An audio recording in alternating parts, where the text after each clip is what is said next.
Possession ये one of the most disturbing horror movies में से एक है जो कि बनी है। एंड टू बी ऑनेस्ट मैंने ये मूवी देखी और यार सच में मूवी बहुत ज़्यादा क्रेजी है। लाइक एंडिंग तो बिल्कुल आपको माइंड ब्लो करने वाली है। तो चलिए ज़्यादा टाइम को वेस्ट ना करते हुए वीडियो के मेन टॉपिक पर आते हैं और इस मूवी के बारे में बात करते हैं डिटेल में। तो मूवी स्टार्ट होती है वेस्ट बर्लिन के कोल्ड वॉर एरा में, जहां हमको दिखाया जाता है कि एक आदमी जिसका नाम मार्क है वो एक सीक्रेट एजेंट है और ये रिटर्न कर रहा है अपने घर एक लंबे मिशन के बाद, जो कि ये एक्सपेक्ट कर रहा है कि घर जाकर वो अपने बेटे बॉब से और अपनी वाइफ एना से मिलेगा। बट उसकी एक्सपेक्टेशन पर फिर जाता है पानी और वो हो जाता है शॉक जब उसे पता चलता है कि उसकी वाइफ एना इमोशनली डिस्टेंस बन गई है और मार्क को डिवोर्स देना चाहती है। ये सब सुनने के बाद मार्क जब एना से इसके रीजन पूछता है तो एना एक्सप्लेन करने से मना कर देती है और इंसिस्ट करती है कि इसका रीजन कोई और इंसान नहीं है।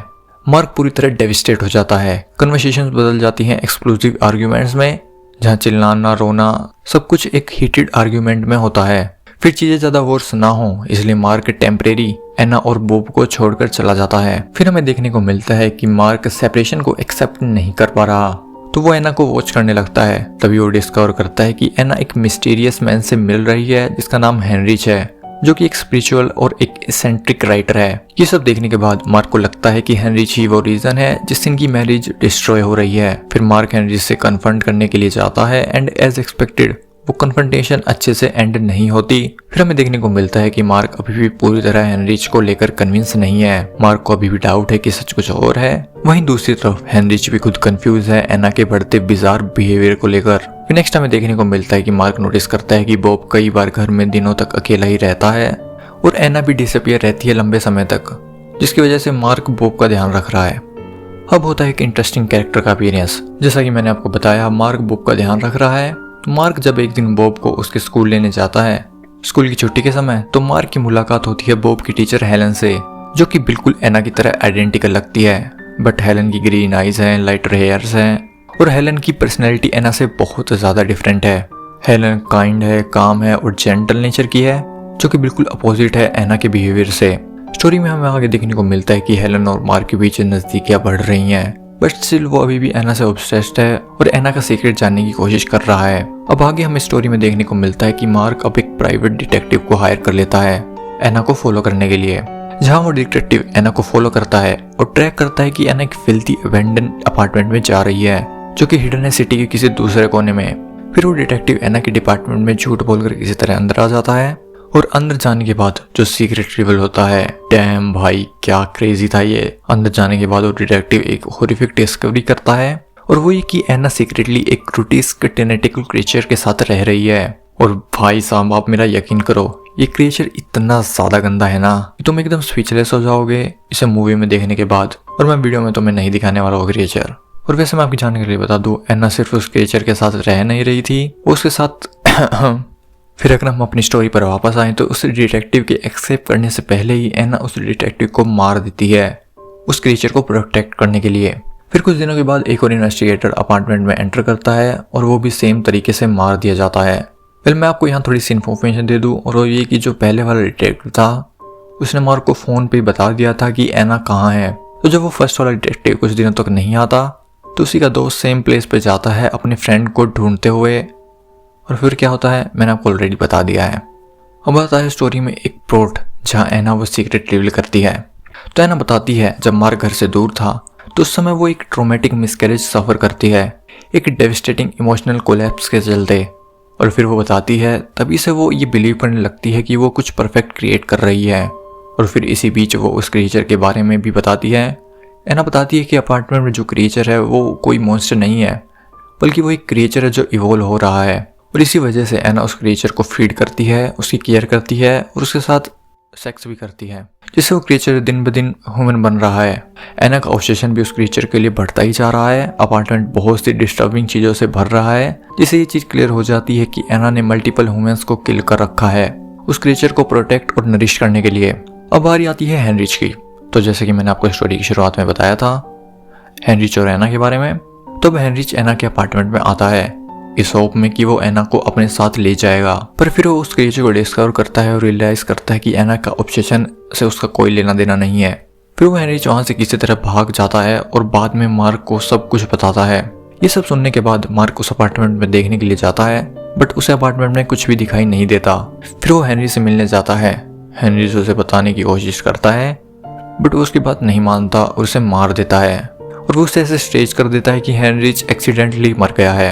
अब यहाँ से चीजें बिगड़ने लगती हैं। हर कैरेक्टर की लाइफ में वोलेंस स्प्रेड हो जाता है। एना की फ्रेंड मार्गी भी मर जाती है अटैक के बाद। फिर अगर आप सोच रहे होगे कि एना की फ्रेंड मार्गी यहाँ कहाँ से आई, तो मैं आपको बता दूं, मार्गी यहाँ बॉब का ध्यान रखने के लिए आती थी। इतना सब होने के बाद मार्क बॉडी को कवर करने की कोशिश करता है, ये अंडरस्टैंड करने की कोशिश करते हुए कि ये हो क्यों रहा है।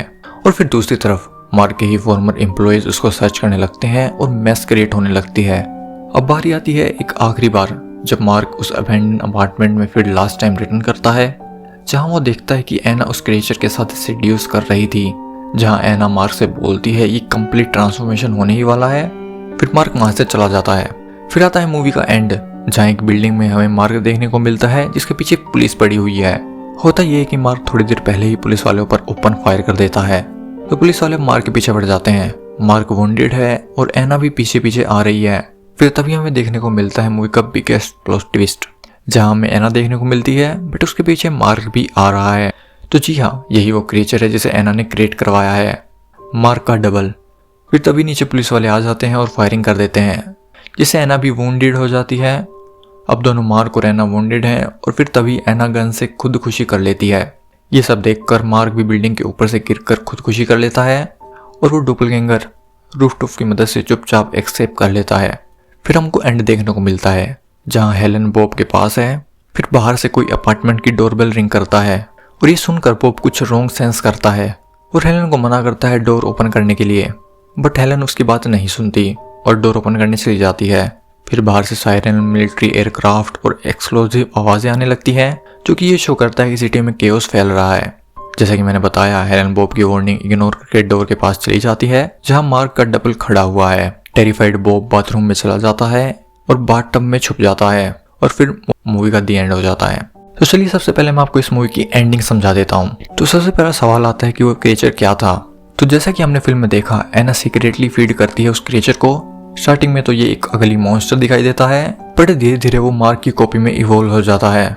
तो यहाँ वो क्रिएचर एक रिप्रेजेंट करता है एना की अटेम्प्ट को, जो कि ट्राई कर रही है एक परफेक्ट मैन की, जिसमें फ्लॉज ना हो, जैसे कि मार्क्स में थे, जैसे कि लड़ाइयाँ, इमोशनल बैगेज और एक्सेट्रा। अब दूसरा सवाल आता है कि एना क्रिएचर को चूज क्यों करती है ओवर मार्क। तो इसका जवाब है कि एना रियल मार्क को चाहती नहीं थी। जो रियल मार्क था वो एक जेलस, वायलेंट, इनसिक्योर और इमोशनली ब्रोकन पर्सन था। उनकी मैरिज कंप्लीटली कोलैप्स्ड हो चुकी थी। डॉपलगैंगर काम था, हैंडसम था, कॉन्फिडेंट था और इमोशनली कंट्रोल था, जो कि एक आइडियल वर्जन था, जो कि एना को हमेशा चाहिए था। जब क्रिएचर एक परफेक्ट फॉर्म में बन जाता है तो एना का पर्पस पूरा हो जाता है। फिर आपके मन में सवाल आ रहा होगा कि मार्क और एना मरते क्यों हैं। वेल, जब मार्क को पता चलता है कि वो क्रिएचर मार्क का डुप्लीकेट बन चुका है, तो वो रियलाइज करता है कि उसका प्लेस ऑलरेडी रिप्लेस हो चुका है। और ये बात एना को भी रियलाइज हो जाती है कि उसका कोई फ्यूचर नहीं है रियल मार्क के साथ। बट जो फाइनल कॉन्फ्रंटेशन थी, उसमें एना को गोली लग जाती है और मार्क भी वोंडेड था, जिसे लेकर एना खुद को मार देती है और मार्क बिल्डिंग से कूद जाता है, जिससे उन दोनों की जो डेथ थी वो सिंबलाइज करती है कंप्लीटेड डिस्ट्रक्शन, उनकी मैरिज और उनकी आइडेंटिटीज को। अब आता है एक और सवाल। मूवी के एंड में हमने देखा कि बॉब मना कर रहा था डोर ओपन करने के लिए, तो ऐसा क्यों था। वेल, अगर आप मूवी ध्यान से देखोगे तो मूवी में एक लाइन आएगी जहां पर हेलन या फिर मार्क बोलता है कि चिल्ड्रन सेंस समथिंग रॉन्ग। तो एंड में वही चीज सिंबलाइज की गई है। जब मार्क गेट पर आता है तो बॉब इमीडिएटली सेंस कर लेता है कि कुछ गलत है, जिस वजह से हेलन उसकी बात नहीं सुनती और डोर ओपन करने चली जाती है। अब आप सोचोगे कि वो पानी में क्यों छुप गया। तो बॉब अपने आप को इसलिए डुबा लेता है क्योंकि वो छुप रहा था, सिंपल। अगर आपने मूवी ध्यान से देखी है तो आपने कई शॉट्स देखे होंगे जिसमें बॉब पानी में खेल रहा है। तो बाथटब भी एक ऐसा प्लेस था जहां पर वो रिलैक्स कर सकता था, या फिर उसके लिए सेफ प्लेस आप कह सकते हो, जिसे वो समझता था। फिर अब सवाल आता है कि एक्सप्लोजन्स और साइरेंस का क्या मतलब था। तो जैसा कि हमको पता है पूरी मूवी में बर्लिन की वॉल विजिबल थी, तो जो एंड का सीन था उसमें fighter jets, air red senses, cloud explosions, ये सब सिंबल करते हैं कि आउटसाइड का जो वर्ल्ड है वो कोलैप्स्ड हो चुका है। ये जो थी वो एक मेटाफर था कि जो बाहर की दुनिया है वो कोलैप्स हो चुकी है, जैसे कि फैमिली कोलैप्स हो चुकी है मार्क की। तो ये एक मेटाफोर के तौर पर यूज किया गया था स्टोरी में। फिर आता है अगला सवाल कि हेलन एना की तरह क्यों दिखाई दे रही थी। तो जो हेलन थी वो बिल्कुल एना से अपोजिट थी। एना का कैरेक्टर अगर आपको ध्यान हो तो वो केओस, डिजायर, मैडनेस और वोलेंस से भरा हुआ था। और अगर हम हेलन के बारे में बात करें तो उसका कैरेक्टर पीस, स्टेबिलिटी, मदरहुड और इनोसेंस से भरा हुआ था। तो ये कुछ थ्योरीज हैं कि ऐसा बोला जाता है कि हेलन रियल थी, कि इस चीज को भी शो करता है कि अगर हेलन मार्क की लाइफ में होती तो चीजें बहुत ही अलग हो जाती मार्क के लिए। अब आता है लास्ट सवाल कि ये मूवी किसके बारे में थी। तो इस मूवी के जो डायरेक्टर थे उन्होंने हॉरर को यूज करा एक इमोशनल कोलैप्स की स्टोरी को बताने के लिए। पहले इसमें कई थ्योरीज निकलती हैं कि बताया जाता है कि ये मूवी शो करती है कि मैरिज कैसे डिस्ट्रॉय होती है मिसट्रस्ट की वजह से, लोग कैसे रिप्लेस करना चाहते हैं कि इम्परफेक्ट लव को एक इम्पॉसिबल फैंटेसी में। और ये आइडिया भी शो करता है कि परफेक्शन चेस करते हुए क्या इनह्यूमन क्रिएट हो जाता है। मूवी के एंड में हमें देखने को मिलता है कि रियल हस्बैंड मर चुका है, उसकी रियल वाइफ भी डेड है और जो मार्क का डबल है वही सर्वाइव करता है। तो ये इस चीज को शो करता है कि जो एविल था वो फोर्स से नहीं जीता बल्कि वो जीत गया रिप्लेसिंग रियलिटी, और वो भी इल्यूजन्स के साथ। तो ये मूवी की एंडिंग। ओवरऑल मूवी के बारे में बात करें तो मूवी बहुत ही ज्यादा परफेक्ट नहीं है, मूवीज में फ्लॉज दिखाई देते हैं, बट स्टिल मूवी एक एक्सपीरियंस करने लायक है। स्पेशली मूवी की जो मेन लीड एक्ट्रेस हैं, क्या परफॉर्मेंस दी है भाई इसने, बहुत ज्यादा इंटेंस परफॉर्मेंस। बताया जा रहा है ये जो एक्ट्रेस थी ये कई सालों तक इस रोल से रिकवर नहीं कर पाई थी मूवी रिलीज होने के बाद भी। और यार मूवी देखकर ऐसा लगता भी है कितनी इंटेंस एक्टिंग कर रखी है। वेल, आपको मूवी कैसे लगी कमेंट में जरूर बताना, आपके क्या थॉट्स हैं मूवी को लेकर कमेंट में जरूर बताना। बाय बाय, तब तक के लिए मिलते हैं नेक्स्ट वीडियो में।